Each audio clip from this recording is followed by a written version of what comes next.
not waste any time. Davante Adams is a New York Jet. Amari Cooper is a Buffalo Bill. Josh, I'm going right to you. Let's get your reaction. I mean,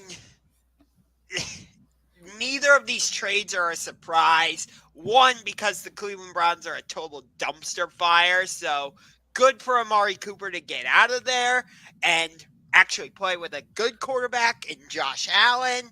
I, my guess is he's going to take on that Stephon Diggs role and be that number one wide receiver. As for Devontae, once Derek Carr left the Raiders to go to New Orleans, it kind of felt like this was inevitable that he was going to leave Vegas.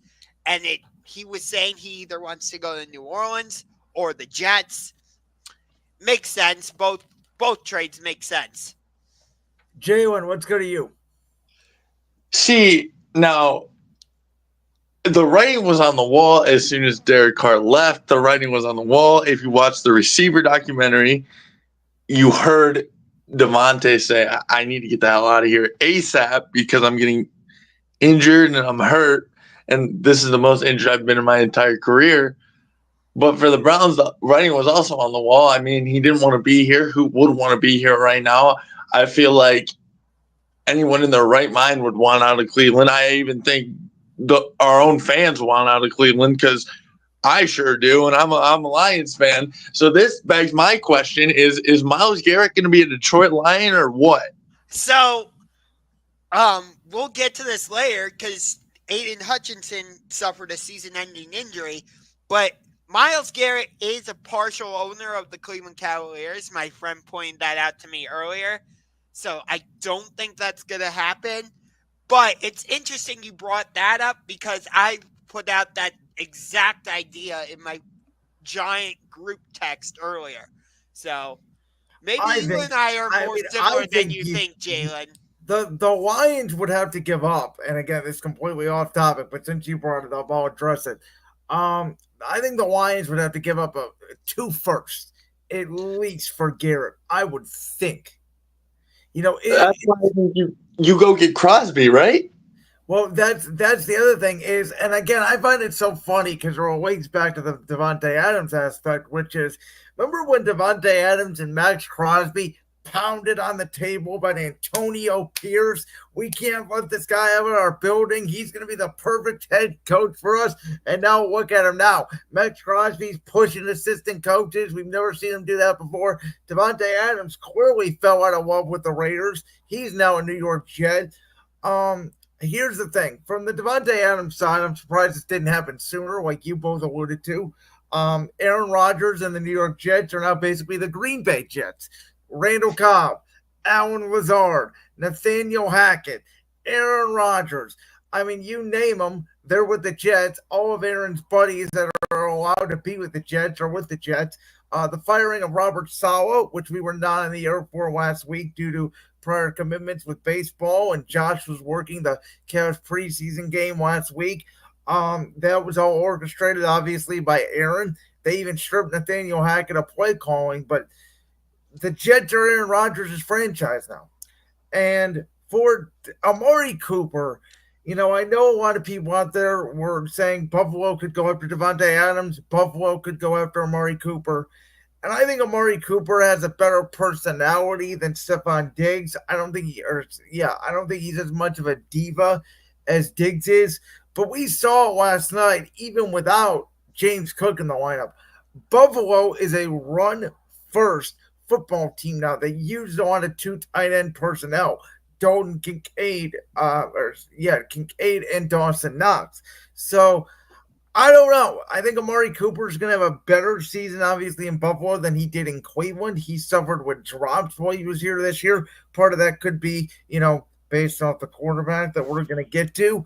Part of it may not be. I don't know. But I just don't know how much production Cooper is going to have because I think that this is a run first Buffalo Bill football team.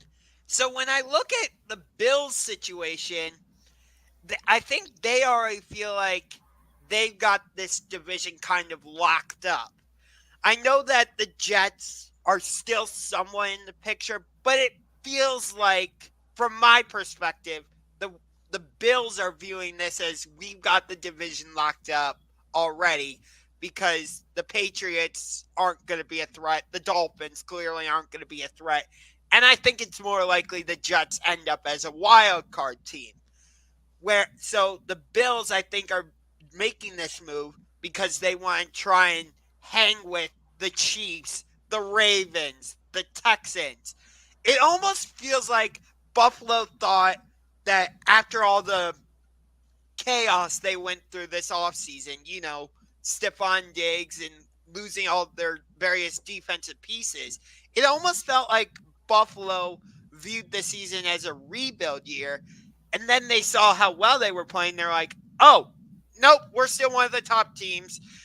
So I think that's why they made this move, to get Amari Cooper. And at least they view him as a number one wide receiver. I don't view him as a number one. That's just my perspective. I think he's a number one average team. He's a solid two. He won't be your number one guy. He's going to be there to get Josh Allen out of situations, big situations. Maybe if I'm the Bills, this is my year. This is it. This is all or nothing. This is getting over the hump for me, because how much longer can Josh Allen be a top 5 quarterback without a ring on his finger? I mean, you could ask the same question about Lamar Jackson. I am. I'm very much questioning Lamar Jackson. I am giving Lamar Jackson criticism week by week. I don't care how good he is skill-wise. I think, as a lot of people don't say, oh, rings don't matter as much. No, they matter. In the grand scheme of things, they matter, because if you have a ring and you're a quarterback, that means you led your team to the promised land. You did that. It was because of you. You played a major factor in that.